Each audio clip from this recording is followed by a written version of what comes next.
Hey, Shalom, it's your brother Yonathan, alright? First and foremost, want to give all praises to the Most High, Yahweh, Bahashim, Yahweh Shai, Bahashim, Rakah HaKodash. Want to give double honors to pastors and the elders of Great Millstone. Want to say Shalom to all the brothers and, of course, the few sisters who are pursuing this truth and sincerity, right? May the blessing of election be upon your house. Today we're going to talk about the bear trap that is the woman.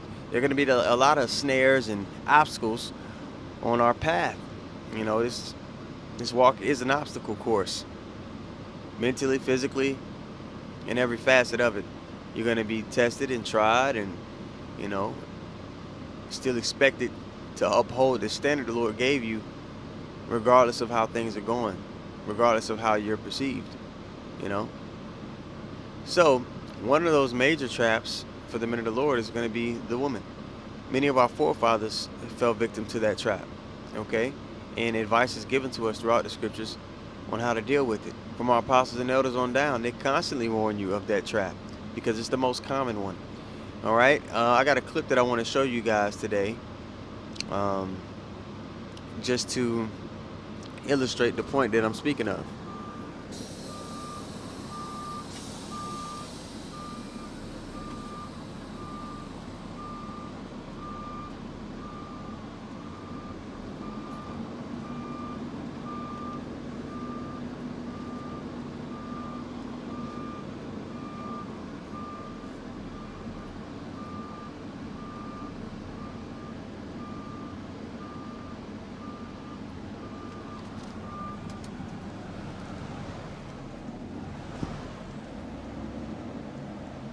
Bear with me.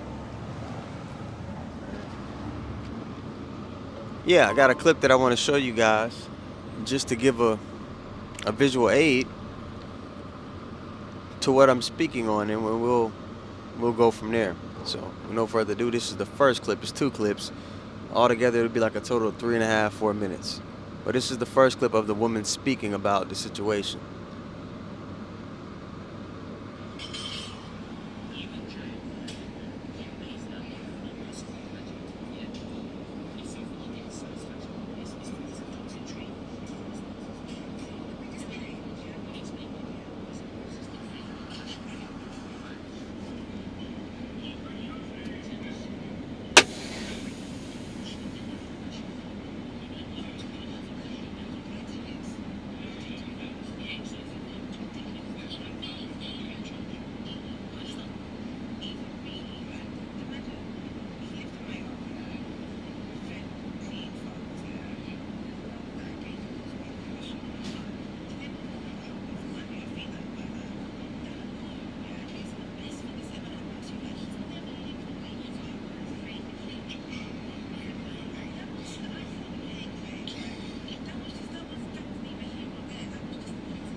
So unfortunately, the modern day woman, just in general, especially the Israelite woman, they're in the spirit, they're in that vindictive spirit, they're in the spirit to where they hate the Israelite man. And that's in the scriptures. The scriptures say that the woman's eye will be evil toward her husband. Okay? So towards the men of her nation, they have a great disdain. And it's almost otherworldly, because it is. The Lord put that spirit on them as a curse unto us. You know? And it's one of those tools the Lord used to remind us that we need out of this society. And we don't need to have an affinity for it. We need to be longing for new heavens and a new earth wherein dwelleth righteousness. Because in the kingdom, that spirit will be taken off of our woman. She'll be right. But here on this side, man, that's just not the case. Okay? I want to read a precept. And I got another clip I'm going to show to you guys. But I'm going to read this precept really quick. And then we'll get back to it. This is Ecclesiastes 7 and 27. Point is in 28. It reads, and this is in the NLT, by the way. It says, "This is my conclusion," says the teacher. Now this is King Solomon, the wisest man, right? That walked the face of the earth, who in the spirit, if you can receive it, was the incarnation of Yahweh Shai, the first spirit ever created. Now it says, "This is my conclusion," says the teacher. "I discovered this after looking at the matter from every possible angle. Though I have searched repeatedly, I have not found what I was looking for. Only one of 1,000 men is virtuous." That's how rare it is to find somebody who cleaves unto the standard of Yahweh Shem Yahweh Shai, that prides themselves on, hey, my obedience. I'm obedient to the Lord. I'm not perfect, but this is my go-to. This is my mechanism that I refer to. This is my default setting, right? It's rare that you come across a person like that, and even rare that you come across a woman like that. Now, there are going to be women that are saved, all right? But it's so far and in between. It's a hard, especially right now. And the Lord doesn't want us to be, I'm it's me speaking as a man. I'm sure that the Lord will have it to where, you come across the elect women at the latter moments. You know what I mean? And there are going to be sisters who have been, faithful in this walk, and but it's so far and in between. And the Lord doesn't want it to be our focus right now. He wants our focus to be the mission. That'll come later, from glory to glory. Right now, our mission is to preach this word, be examples to the congregation, to be lights in the world. There'll be a time for that. And, brother's going to get women on this side, but again, it's going to be in the midst of, a lot of it's going to be in the midst of the affliction that's to come. So just got to be patient, man. You got to win that fight against your flesh. Right, it goes on to say in verse 28, "Though I have searched repeatedly, I have not found what I was looking for. Only one out of 1,000 men is virtuous, but not one woman. But I did find this: God created people to be virtuous, but they have each turned to follow their own downward path." Okay? So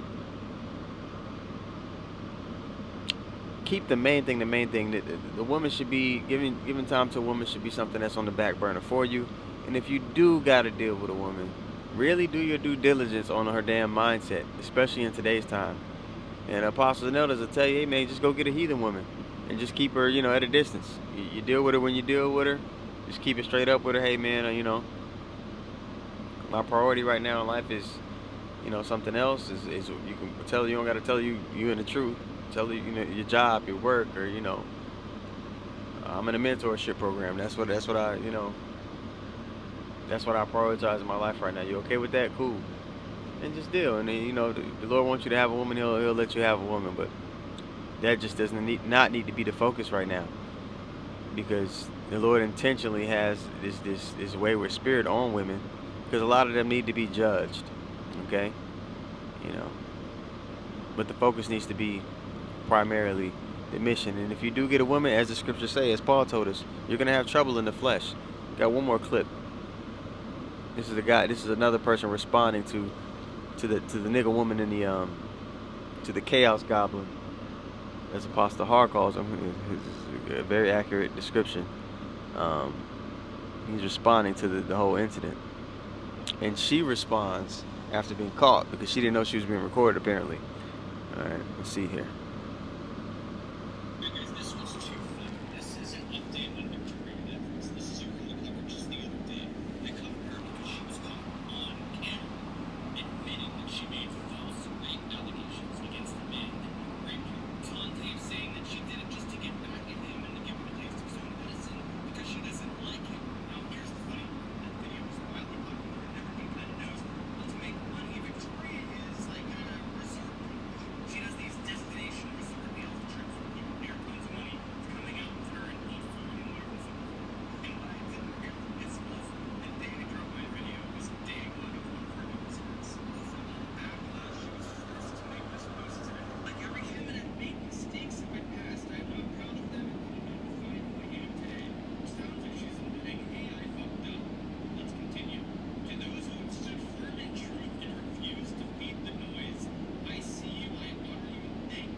All right, yeah, man. So it's a, as they say, man, it's a cold world we live in. So understand,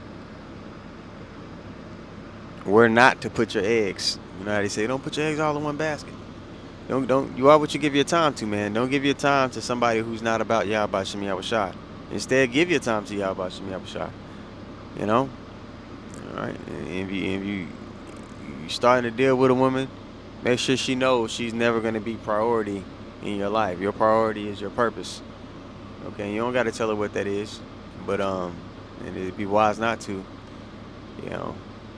And even the women in the truth, a lot of women that come into the truth, not all of them, because there's going to be women that saved, they still bring that feminist mindset into the truth.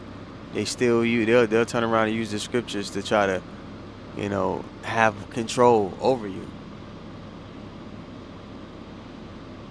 It's, everything's flipped. The husband's supposed to rule over the woman, but these women have in their spirit they want to rule. They desire to rule over you, and once they figure out they can rule over you, then they lose interest and they go do some other shit.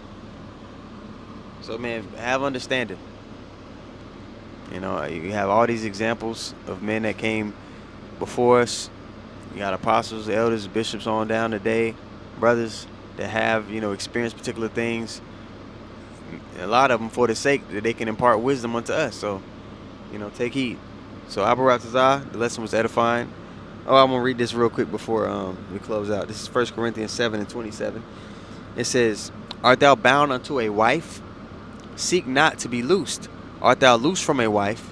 Seek not a wife. So if you got a woman and your situation's cool, deal with your situation. Don't get out of pocket and going causing strife in your own life where it need not be. That's going to pull your attention away from doing what you're supposed to be doing, which is the mission. All right, doing this work. All right? And if you don't got one, don't be going out of your mind and go get that situation, because it's probably the reason the Lord didn't have you in that situation in the first place, because it's going to pull on your time. It's going to pull you away from doing what you need to do. And if you do get a woman, it's going to give you advice. Here in this next verse it says, but if thou marry, thou hast not sinned, and if a virgin marry, she have not sinned. Okay, nevertheless such shall have trouble in the flesh. You've been warned. You're going to have strife in your life, regardless of how sweet or precious or, you know, considerate you think that person is. But I spare you. But this I say, brethren, the time is short. It remaineth that both they that have wives be as though they had none. Letting you know right now your priority should be the mission. Salvation is the goal. Everything else will fall into place. Seek ye first the kingdom of heaven, and everything else will be, you know, rectified in your life. So I brought this out again. The lesson was edifying. I want to give all praises once more to Yahweh, Bahashem, Yahushai, Bahashem, Ruach HaKodesh. I want to give double honors to the apostles and the elders of Great Millstone. Shalom to all the brothers, and of course the few sisters pursuing this truth in sincerity. May the blessing of election be upon your house. Shalom.